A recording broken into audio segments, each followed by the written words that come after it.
Hello dear student, चलिए discuss करते हैं हाउ डू ऑर्गेनिज्म रिप्रोड्यूस इस चैप्टर के कुछ next NCERT examples. Question number 6, characters that are transmitted from parents to offspring during reproduction show. Okay, तो ये जो कैरेक्टरिस्टिक्स होते हैं ऑफस्प्रिंग में और पेरेंट्स में, तो उनके बारे में उन्होंने कहा है कि only similarities with parents, only variations with parents, both similarities and variation with parents, neither similarities nor variation. तो फ्रेंड देखिए, there are two type of reproduction, asexual mode of reproduction and sexual mode of reproduction. In asexual mode of reproduction only single parent is involved, तो जो genetic material होता है वो पूरा copy हो जाता है ऑफस्प्रिंग में।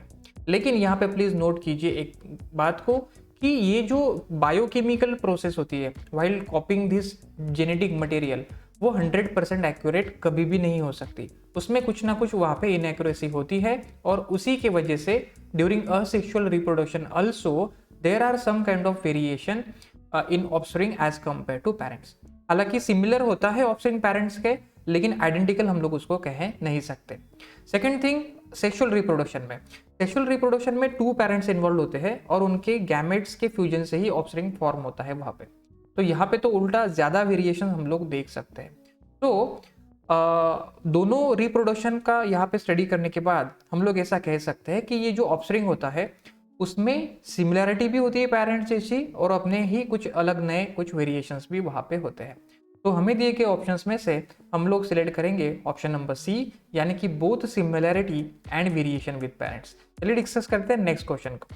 Question number 7, a feature of reproduction that is common to amoeba, spirogyra and yeast is that. Okay, ये तीनों ऑर्गेनिज्म यहाँ पे दिए गए हैं, अमीबा, स्पायरोगैरा और ईस्ट। हमें पूछा गया है कि कॉमन थिंग्स बतानी है तीनों में। They reproduce sexually, they are all unicellular, they reproduce only sexually and they are all multicellular.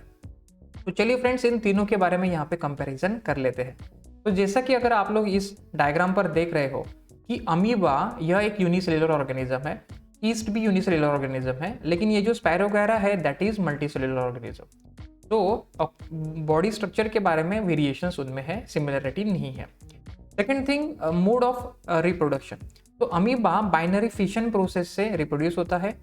Then spirogyra जब मैच्योर्ड हो जाता है then it divided into different pieces, और हर एक पीस जो होता है वो एक नया ऑर्गेनिज्म के तौर पर ग्रो करता है, यानी कि फ्रैगमेंटेशन हम लोग कहते हैं। इसमें भी सिंगल पेरेंट इन्वॉल्व है, सो ये भी असेक्सुअल मोड ऑफ रिप्रोडक्शन है। और ईस्ट बडिंग प्रोसेस से रिप्रोड्यूस होता है ना, बर्ड फॉर्म होता है और आफ्टर मैच्योर्ड वो डिटैच हो जाता है पेरेंट सेल से। तो ये बडिंग प्रोसेस भी असेक्सुअल रिप्रोडक्शन है। तो तीनों की अगर हम लोग कंपैरिजन करते हैं तो अमीबा, स्पायरोगैरा और ये जो है ईस्ट है, तीनों में हमें जो कॉमन पूछा था कि व्हाट इज कॉमन, तो कॉमन थिंग ये है कि all of three reproduce asexually. तो यहाँ पे हमारा आंसर होगा option number A, they reproduce asexually. चलिए डिस्कस करते हैं क्वेश्चन नंबर 8 को। क्वेश्चन नंबर 8 में हमें कहा गया है in spirogyra asexual reproduction takes place by breaking up of filaments into smaller bits, division of a cell into two cells, division of a cell into many cells, formation of young cells from older cells।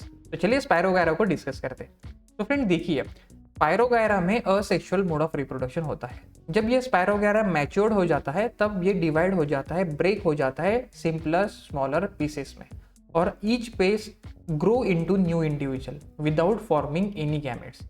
तो यहाँ पे ये asexual mode of reproduction है जिसमें breaking up of filament हम लोग कह सकते हैं इनटू स्मॉलर बिट्स, जैसा कि आप लोग डायग्राम में देख रहे हो। तो गिवन ऑप्शन में से हमारा ऑप्शन होगा ऑप्शन नंबर ए। तो will tick on option number A, that is breaking up of filament into smaller bits. चलिए डिस्कस करते हैं क्वेश्चन नंबर 9 को। क्वेश्चन नंबर 9 में हमें कहा गया है the ability of a cell to divide into several cells during reproduction in a plasmodium is called. Okay, so friend plasmodium sexual reproduction के दौरान सेवरल सेल्स में यहाँ पे डिवाइड हो जाता है, तो इसको क्या कहा जाता है? Budding. Option number B reduction division, option number C binary fission और option number D multiple fission. तो चलिए इन चारों ऑप्शंस को यहाँ पे डिस्कस करने का प्रयास करते हैं। सबसे पहले हमें दिया गया है मल्टीपल फिशन। तो फ्रेंड मल्टीपल फिशन क्या होता है? When organism divide into many daughter cells simultaneously, है ना, एक ही समय में डिफरेंट डॉटर सेल्स में जब डिवाइड हो जाता है तब हम लोग उसको कहते हैं मल्टीपल फिशन। और इसका एक एग्जांपल है फ्रेंड्स प्लाज्मोडियम। यहाँ पे डायग्राम में भी आप लोग देख सकते हो दिस इज प्लाज्मोडियम, और उसका जो आउटर कवरिंग है जिसको हम लोग प्रोटेक्टिव वॉल कह सकते हैं, उस प्रोटेक्टिव वॉल के अंदर इस तरीके से ये जो सेल्स है डिफरेंट मल्टीपल सेल्स में डिवाइड हो जाता है। और ये जब प्रोटेक्टिव वॉल ब्रेकअप हो जाती है तब ये डॉटर सेल्स रिलीज कर दिए जाते हैं, यानी कि यहाँ पे जो एक ऑर्गेनिज्म है वो मिनी डॉटर सेल्स में यहाँ पे डिवाइड हो चुका है। तो this is the example of multiple fission. Second, फिर हमें पूछा गया था यहाँ पे बडिंग। तो बडिंग यहाँ पे क्या होता है कि बडिंग प्रोसेस में ऑर्गेनिज्म को एक स्मॉल बड डेवलप होता है ऑन द सेल वॉल, और फिर उसके बाद में वो सेपरेट हो जाता है आफ्टर मैच्योरेशन। एग्जाम्पल है इसका फ्रेंड ईस्ट। उसके बाद में रिडक्शन डिवीजन, ये एक ऑप्शन हमें दिया गया था। फ्रेंड देखिए मियोसिस प्रोसेस के दौरान जब ये गैमेट्स फॉर्म होते हैं तो वहां पे क्रोमोसोम हाफ नंबर से मींस गैमेट में half number of chromosome present होते हैं as compare to main cell. तो इसको कहा जाता है यहाँ पे reduction division, okay, gamete formation. तो ये भी नहीं होगा उसका आंसर। और बाइनरी फिशन, जब एक जो ऑर्गेनिज्म है सिंगल सेल 2 सेल्स में डिवाइड हो जाता है, that is binary fission. Example हम लोगों ने स्टडी किया हुआ है। तो हमें जो क्वेश्चन पूछा गया था, the ability of cell to divide into several cells during reproduction in plasmodium, तो उसको हम लोग कहेंगे फ्रेंड्स मल्टीपल फिशन। तो correct answer is option number D. चलिए डिस्कस करते हैं क्वेश्चन नंबर 10 को। The correct sequence of reproductive stages seen in flowering plant is. Options दिए गए हैं gamete, zygote formation, embryo, seedling. तो क्यों ना सबसे पहले इस प्रोसेस को स्टडी किया जाए, उसके बाद हम लोग करेक्ट ऑप्शन को डिस्कस कर सकते हैं। तो फ्रेंड फ्लावर्स में जब रिप्रोडक्शन होता है तो सबसे पहले यहाँ पे गैमेट फॉर्मेशन होता है ना। एंथर में यहाँ पे मेल गैमेट्स फॉर्म होता है, और यहाँ पे जो पिस्टिल होती है उसके ओवरी में ओव्यूल फॉर्म होता है, यानी कि that is the female gamete. तो सबसे पहले फिर ये जो मेल गैमेट होता है पोलन ग्रेन, वो ट्रांसफर होता है स्टिग्मा पर। उसके बाद में फिर पोलन ट्यूब इस तरीके से डेवलप होती है, और वो जो फिर पोलन ग्रेन होता है ओव्यूल तक पहुंच जाता है, और वहाँ पे फिर होता है फ्यूजन। जब ये फ्यूजन होने की वजह से सिंगल सेल फॉर्म होता है, उसको ही हम लोग कहते हैं जाइगोट। फिर ये जाइगोट डिफरेंट मींस डिवाइड होने लगता है, और वहाँ पे फॉर्म होता है एम्ब्रियो। इस एम्ब्रियो को उसके बाद में आखिरी में आती है एक टफ कोटिंग, जिसको ही हम लोग कहते हैं सीडलिंग। तो प्रोसेस कुछ इस तरीके से होंगी। सबसे पहले होंगी फॉर्मेशन ऑफ गैमेट, उसके बाद में होगा fusion of gametes to form zygote. Zygote के बाद it is develop into the embryo, और उसके बाद में then it will develop a tough coat and converts into the seed. तो gamete, zygote, embryo and seedling, this will be the correct sequence.